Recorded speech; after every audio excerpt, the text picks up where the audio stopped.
goodness. So let's give Chef Lauren a round.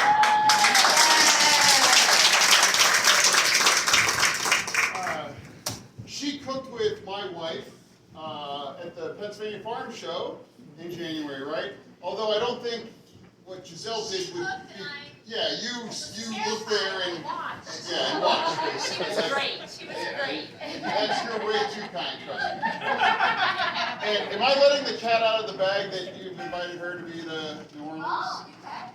Yeah, really? Oh, really? I didn't tell anyone. Oh, yeah, yes. Well, then I guess we might as well. She will be representing Pennsylvania in New Orleans in August for the Great American Seafood Cook-Off Challenge that will be facing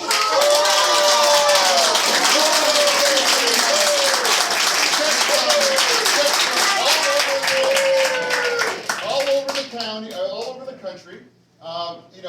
We're talking like James Beard Award winners. I mean, like folks, heavy duty stuff. So this is their deal. So in New Orleans, it's a wonderful event. We've gone every year, and it's an honor. You'll be carrying the flag for Pennsylvania there.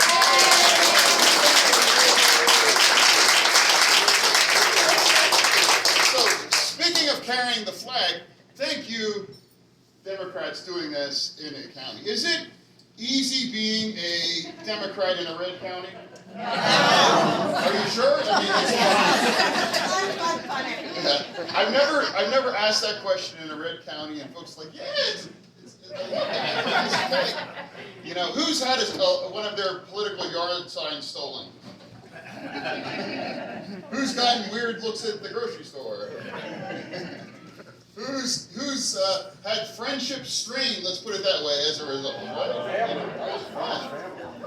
It's different, and it's like I try to remind folks in deep blue areas, whether it's Philadelphia or in Pittsburgh, that life for a red county Dems different than yours. And it's like I often call you the true believers of our party, because you have to work as a minority of belief in a community or a county where you have two commissioners, one Democrat. I met the one Democrat. I'm not sure on the school board.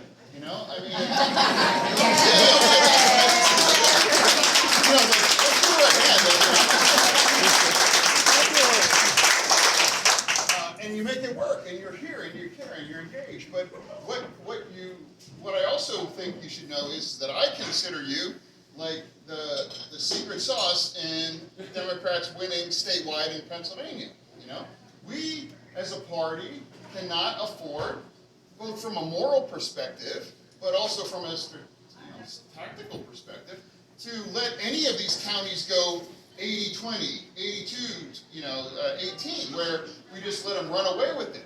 If we don't show up and we don't contest these kind of places, which are every bit as a vote in Bedford County counts as much as a vote in any other part of Pennsylvania, right?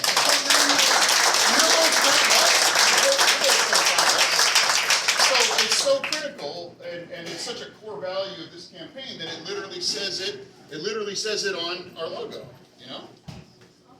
Every county, every vote. And some people say, well, there's not that many Dems here. What are you're wasting your time? I'm like, never. And you've ever heard that unfortunate stereotype. Pennsylvania politics, it's Philadelphia, Pittsburgh, and Alabama in the middle, And I've always been offended by that because it writes off a lot of thoughtful people and as stereotypes, or assumes that they're some kind of way, and that's just couldn't be further from the truth. And shame on us if we're not taking the conversation to you. We can't possibly expect that you're going to want to support or engage with us. And that's always been our campaign's philosophy. So thank you for coming out. And also, this gives us an amazing opportunity to showcase and support an amazing local business at the same time.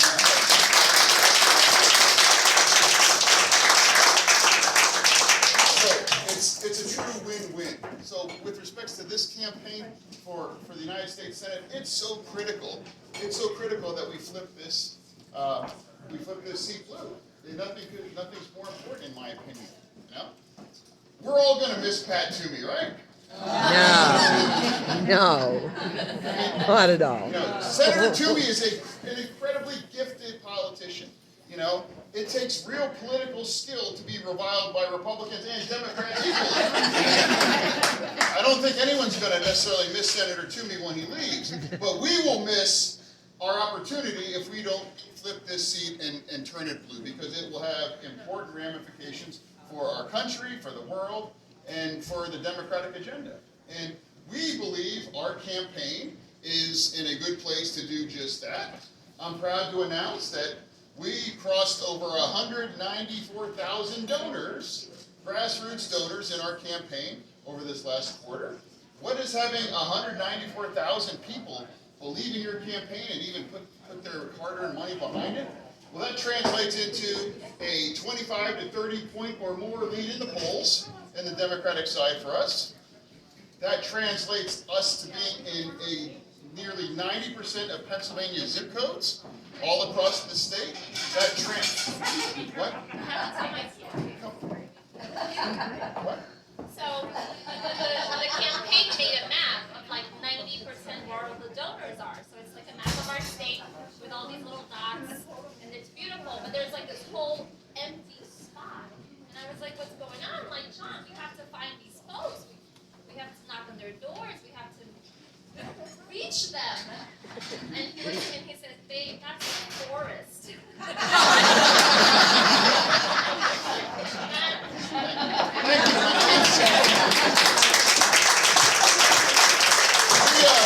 Our campaign has been unable to secure the forest vote. But we're working on the forest vote. But that being said, that we're in a really unique position, and we believe that we can flip this seat blue. And we're going to flip this seat blue because we are going to contest every vote in counties just like yours. And we're not going to give up. I'm proud to say that I'm the only Democrat, I'm the only Pennsylvanian actually that's ever defeated an incumbent lieutenant governor in the history of the state.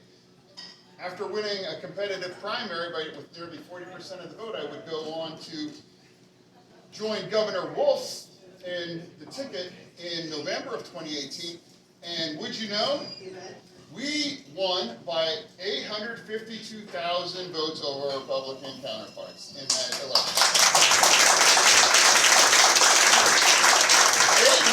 852,000 votes. In fact, the Wolf-Fetterman ticket received 1 million more votes, 1 million more votes than the Governor Wolf and Mike Stack ticket just 4 years earlier. 1 million more votes. 1.9 million versus 2.9 million votes. You know, in fact, our ticket got the most votes of any governor, lieutenant governor ticket in the history of Pennsylvania, in the all-time history of Pennsylvania, because we appeal to a broad segment of Pennsylvania voters that want better governance. They want better policies. They want better public education. They understand that a lot of stuff matters instead of talking points on Fox News and scoring political points. Now, make no mistake, we're not talking about turning Potter County blue, you know, but we're talking about contesting these votes. Our ticket was so strong that the Republicans didn't even essentially compete west of the Susquehanna. They ceded entire parts of Pennsylvania because they knew we were going to crush them on margins. In fact, we turned some counties blue that were actually formerly red. So our pitch to you is, one, we can win this seat despite it going to be a tough cycle for Democrats. It's going to be a tough cycle for Democrats. We've done it in the past, but we also have to realize that we're running a clean, straight race. You know, there's other Democrats in this race. There's other Democrats in this race, and we don't have the market cornered on who can win. You know, we are here just to tell you, my job, as I see it, is not to tell you I'm the best candidate in the race. That's your job to decide who the best candidate is. My job is to show up, and if you want to listen to what I have to say, great, and then that's ultimately your call to make. So that's the kind of campaign that we're making. You know? So, thank you. In 2016, I ran in my first statewide race. We literally didn't have money for gas. That's how. But we ran on good core democratic values, principles, ideas like a living wage, like healthcare is a basic fundamental human right, that we need to uplift and protect and advance the union way of life. We need a comprehensive and humane immigration solution. We need to stop outsourcing American jobs overseas and creating this vacuum of American jobs. My wife and I, I'm proud to say, we live across the street from a steel mill. You know, we still need to make stuff in this country, you know?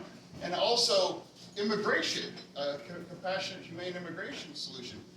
Wait, Giselle gets breakfast and I don't? All right, so she's eating bread pudding while I'm up here. But at any rate, you know, Giselle, as you know, is from Brazil. And this campaign's always believed that immigration makes America, America. You know, and remember, 6 years later, you know, we've run on those same values, and we've never deviated. We've never had to evolve on those positions. But the Democratic Party's positions have evolved and become more in line with what we've originally ran on. In fact, so much so, but everything has changed except our money. We are the most well-resourced campaign of any challenger, Republican or Democrat nationally, that isn't writing giant checks for themselves right now, you know? We literally crossed the $15 million threshold over, you know, just recently. $15 million. $28 a pop because of folks like you, literally, you know? David McCormick or Dr. Oz, they have more money than we do, but they're writing checks. You know, they live in Connecticut, they live in New Jersey, they live in California. You know, I never thought I would ever be in a statewide race and get to brag. I live in Pennsylvania, and have that be a major selling point. You know, but here we are. You know. We have a race here where David McCormick has hundreds of millions of dollars, but he doesn't have a Pennsylvania infrastructure, you know. Dr. Oz might have a lot of weird herbal supplements and millions of dollars, but he doesn't have a Pennsylvania infrastructure the way we do. And we believe that we are in a unique position and place to flip this seat blue. But I can't promise you an outcome. But I can promise you that we're going to keep showing up in counties just like yours. We're going to keep fighting for every single vote in every single place, every single time. And we're going to run a clean, disciplined campaign to make sure you will know that if any dollar you've ever entrusted to this campaign will never be weaponized against a fellow Democrat. You know?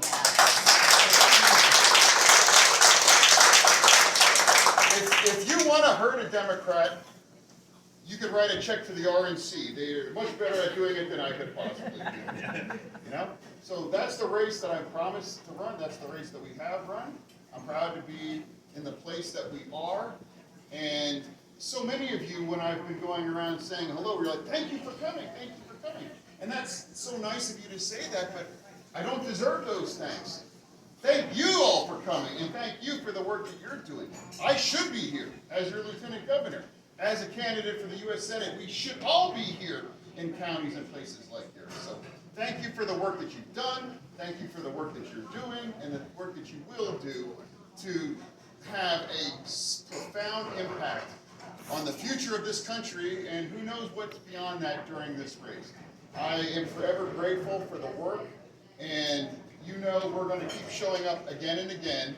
And you know, my wife's put a big dent in that bread pudding already. So I'll let you get back to your breakfast, but thank you so much for coming out.